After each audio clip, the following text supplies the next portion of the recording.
la France est le mauvais élève, car dans la réalité, la fin de la vie active se situe autour de 55 ans. Beaucoup de chômeurs à cet âge-là sont même dispensés par les ANPE de recherche d'emploi, une discrimination que notre invité dénonce. Avant de vous écouter, nous partons dans les environs du Mont-Saint-Michel. Vincent Fischmann et Gontran Giraudot ont suivi René, 60 ans, qui a pu retrouver du travail. Une entreprise lui a donné sa chance, ce qui n'est pas fréquent. Nous pouvons donner une suite favorable. Nous sommes en regret de vous faire part que malgré l'intérêt présenté par votre notaire, celle-ci n'a pu être retenue. Toujours la même formule un peu polie et toujours la même blessure qui se creuse un peu plus. En tout, René aura envoyé 562 courriers et essuyé autant de refus. Son profil est pourtant idéal et son CV largement fourni, mais un jour, il finira par comprendre que cela ne suffit pas. Ça se passe une candidature par la NPE, donc je précise, où la correspondante m'a dit l'entreprise ne vous prendra pas, elle recrute que des personnes avec un certain âge, mais elle ne le dit pas, vous êtes trop vieux, le profil correspond totalement à leurs besoins, mais ils ne vous prendront pas. Comment on reçoit ça? On reçoit ça comme un coup de poignard. La blessure refermée, et après 3 années de chômage, René finira par retrouver un emploi de cadre, ce qu'il a toujours été. Dans cette entreprise textile, on n'hésite pas à l'embaucher rapidement, malgré son âge, ou même peut-être grâce à son âge. J'ai été mis en concurrence avec des jeunes, je le sais très bien. Si on m'a choisi, c'est qu'on voulait quelqu'un d'opérationnel avec, entre parenthèses, un peu de bouteille, de façon à savoir qu'au bout de quelques jours, quelques mois, il était opérationnel et que c'est un investissement, et cet investissement qui est rentabilisé très très rapidement.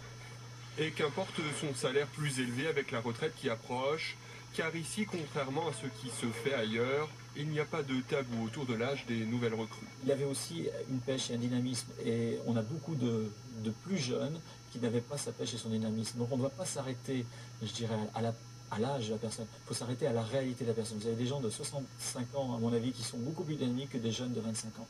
Des jeunes, il y en a aussi. Prenez Cédric, fraîchement diplômé, et avec la même fonction que René. Les deux travaillent ensemble, et René apporte tout son savoir-faire à celui qui sera son futur remplaçant. Un atout de plus, preuve que l'âge a aussi bien des avantages. Bonjour. Je rappelle que vous êtes président de l'association Quinca Citoyen. Voilà une entreprise qui a embauché un salarié qui a 60 ans. Finalement, ça arrive?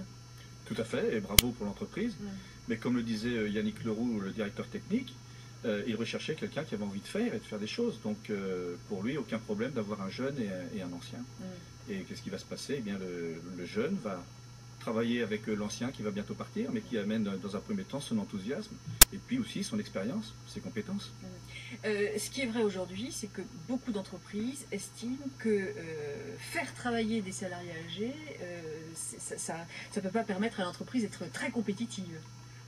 Oui, je ne sais pas d'où on tire cette conclusion-là, puisqu'on parle souvent de salaires trop élevés ou des choses comme ça, mais un quinquin n'a jamais demandé... Le salaire qu'il a, on lui a donné, il n'a pas demandé à avoir ce salaire-là avec un chantage. D'autre part, il faut savoir aussi que les quinquas travaillent autrement. Ils n'ont plus 25 ans, mais ils travaillent complètement autrement, et grâce à leur expérience, on s'est aperçu dans différentes études qu'ils étaient aussi productifs et aussi efficaces que les jeunes, mais autrement. Pourquoi, dans notre pays, aujourd'hui, c'est si difficile de trouver un emploi passé 50 ans, alors que, je cite différents pays, hein, la Grande-Bretagne, la Suède, la Finlande, là, en revanche, c'est pas du tout un problème. Alors, pourquoi il y a un problème ici, en France?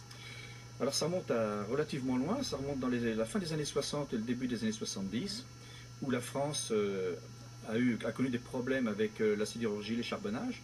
Et donc on a demandé aux anciens, qui avaient 55 ans et qui avaient commencé à l'âge de 14 ans, dans des usines, hein, donc fatigués, de partir en retraite.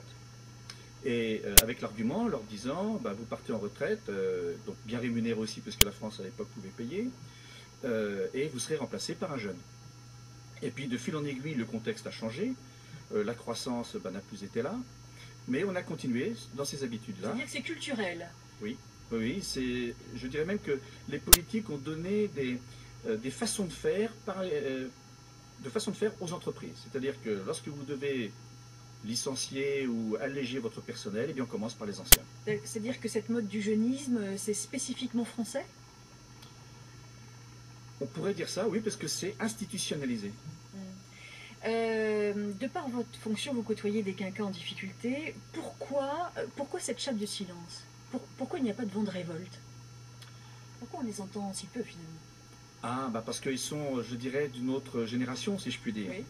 Et puis, beaucoup aussi sont des gens raisonnables. Par exemple, pour demander des témoins, j'ai toujours des problèmes pour venir à la télévision, parce que, dis-moi, si on me voit à la télévision, je ne vais pas trouver de travail. C'est une maladie honteuse, quoi. Voilà. Hein,